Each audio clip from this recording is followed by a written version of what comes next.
Hey folks, and welcome back to the channel. Now in this video we're going to be taking a look at the 41.78 update for Project Zomboid, which, if you weren't aware, was recently pushed out to the unstable branch of the game, which means we'll likely see it on the stable branch within the next couple of weeks, all being well. In this video I will cover all of the things that you need to know about the update, but if you want to find every single thing in this update, there will be a link in the description to the original article as well if you want to give that a read. If you get something useful from this video, drop it a like and consider subscribing to the channel. It really is a massive help and keeps me doing what I do. Alright, so first things first, this update is mostly filled with what would be considered more minor updates and is expected to be the last update we see for Project Zomboid before build 42, aside from any hotfixes. This will allow the development team to shift all but a couple of their team members over to working on build 42. We have also been warned that build 42 could still be weeks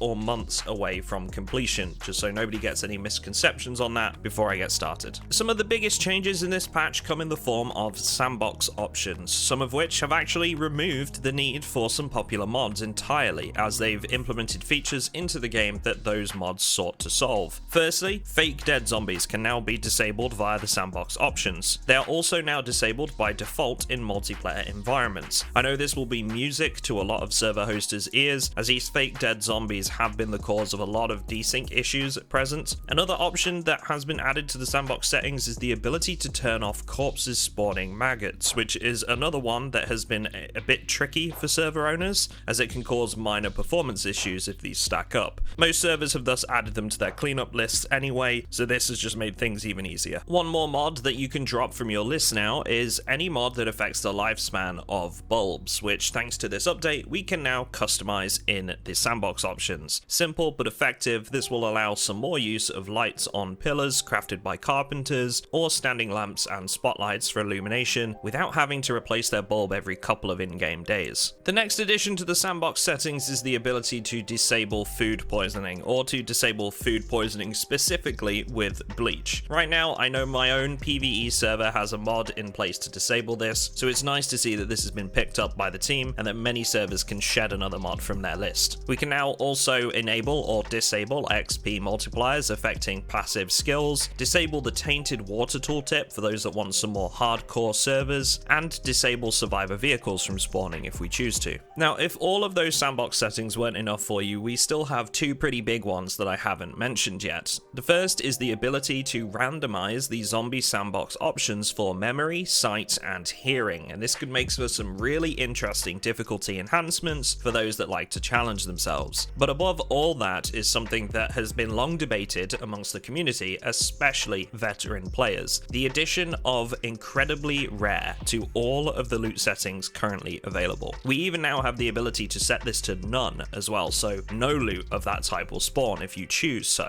and that's really just for the masochists out there. Fuel pumps can be set to super low as well now, and this addition is going to be a welcome sight for many veteran players or those on multiplayer servers that find it relatively easy to stock up on loot. Alright, so I'm going to quick fire some of the more minor stuff at you now, as these are pretty self-explanatory and there's a lot to get through. Firstly, weight has now been renamed to encumbrance to accurately reflect that it actually represents how difficult an item is to carry, not necessarily how heavy it is. An accessibility option has been added which makes the player's character automatically walk to a container when clicked within a 3-tile radius. You can also now set good or bad highlighting colors in the accessibility options. This is applied to things like traits, tooltips, and aiming outlines. Clicked crates will now highlight, so it's easier to tell which one is currently selected, and we now have the option to bind the walk to command to a key now, instead of using the right-click menu for all of those that like to use it for traversing thick woodland. On the context menu, we will now be able to enable or disable auto drinking. This can be useful in certain instances if you find drinks on the move that can preserve your water supply for that little bit longer. For all those players on 1440p resolutions or higher, you will now be able to zoom in much closer than previously, bringing it more in line with lower resolutions. Next, some changes to random survivor safe houses. Survivor safe houses will now be disabled for any instance where there are over 10 rooms in the selected building, or the building is a spawn location. The devs mentioned that for some of these random stories, the room amount is up to 20 rooms rather than 10. This also means that the toilet paper houses will now be disabled for for spawn locations or any building over 10 rooms, which the developers say will likely reduce the amount of Reddit posts about them by approximately 50%. There is now also a check that prevents randomized burnt building stories occurring in spawn locations. Now, here's one that might catch you off guard if I don't mention it. There is now a has metal tag for items. Why is this important? Well, some food and drink items held in metal containers will have this tag, and if you decide to put that item in a microwave and then switch the microwave on, you'll start to fire. One more way to haplessly kill yourself in Project Zomboid and then wallow in your own stupidity. Excellent stuff. There's some loose cooking changes and implementations, but nothing overly major, so if you'd like to give those a look, I'd definitely suggest reading the article linked in the description for that. One thing that's definitely worth bearing in mind though is that trash piles and plastic bags can now be used as tinder or fuel for fires now. We've had a couple of UI changes for mechanics as well that will show both battery charge and condition now in the list of parts, as well as a more prominent place for the percentage of a full tank of gas for vehicles. Some more clothing options have also been added to the character creation screen, which is always a nice touch. In the world of all things building, we now have the option to remove only one wall when selecting a corner wall piece, which is something I know a lot of players have been after and will stop those instances when knocking through a wall to combine two rooms where you have a weird divider in the middle where the wall you've removed used to meet another wall. Club hammers and mallets will now also explain in the tooltip that they are unsuitable for driving nails, preventing any confusion. There's a new military duffel bag and a doctor's bag that have been added to the game. There's no mention of how much these can carry at present, so we'll have to see about that when we get hands-on with the update, but nevertheless, the new items like these are always welcome in my book. Speaking of storage, one thing that you'll need to have in mind going forward is that items of an encumbrance of over 50 will no longer be suitable for vehicle seats. So many items like generators will still fit, but modded backpacks that have gone over capacity will no longer get stuck in the seat, with that issue being the main reason this change was made. On the multiplayer side of things, we have a few changes, one of which is to give us more customization for PvP combat. There will now be the server option knocked down allowed, which will allow server owners to determine if players can be knocked over in PvP combat, aimed at making PvP combat a bit more enjoyable as a stopgap whilst the developers work towards substantial changes to PvP combat in the future. There's a whole bunch of multiplayer fixes that have been added with this update, which I definitely recommend checking out in the article if you host a server yourself, but the biggest one is probably the ability to type in the command check mods need update in the Archon console, which will tell you if any mods need an update in your current mod list without needing to join the server, and allow server owners to restart their servers appropriately. Next up is a raft of balancing changes to be aware of after the update is pushed to the stable branch. There's been some small changes to the critical chance and crit damage of the M16 and M14, and a change to the M16 in automatic fire mode. Firing the M16 in automatic will now cumulatively reduce the chance of a critical strike with each additional shot, which is aimed at representing a loss of accuracy due to recoil over time. Hot wiring vehicles will now have a low chance of causing the car alarm to trigger. The chance for this is decreased as your electrical skill increases in levels, so be careful when you're going after your next car. It's also important to note that this will make the burglar perk a bit riskier to take as an occupation, as your electrical skill will still be at 0 despite your ability to hotwire. Interestingly, zombies pushing up against a previously unentered stationary vehicle will also now have a chance to set off a car alarm, which could get zombies moving around in the early stages a little bit more. Metal parts gained from scrapping wrecked vehicles have been increased by 33%, which I'm sure will make the metal workers and mechanics out there very happy. There is also a new procedural container called Crate Propane that has been added to garages and sheds. The spawn rate for propane tanks has also been increased in the distribution tables, so you shouldn't have to scour the lands for a propane tank to top up your torch. Trailer capacity will now reduce slightly when damaged. Before this update, there was no need to repair trailers except for aesthetic reasons. For the interior decorators amongst us, plaster will now have 10 uses, which is the same as paint currently does, making those renovation projects that little bit easier. Plastic bags and money can be used as tinder from this point too. There's been some encumbrance changes to various items and containers, but nothing particularly major except for the fact that walkie-talkies have had their encumbrance reduced. This should make them much easier to carry on your person if you're using mods like Keep That Radio On and you like to use them to communicate with other players. Now, whilst that isn't everything in this update, there's a whole whole section for debug and modding use here. I realize that that doesn't appeal to the majority of players, so I'm going to opt to leave that out of this video, and once again, there's a link in the description if you're wanting to give those changes and fixes a read. Lastly, I did just want to mention before this video wraps up that our Patreon server will be hosting a Halloween-themed contest at the end of this month, so keep an eye out for an upcoming stream around the 29th of October if you'd be interested in seeing that. I'll be taking a wander through our patrons' safe houses on stream to see who has crafted the spookiest design, with the winner getting their very own piece of artwork from the famous Da Fox. Super excited for that, and a special thank you to all of my existing patrons as always for their support, and if you want to join them for the fresh wipe at the end of this month, there's a link in the description. Thanks folks, I will see you all in the next one.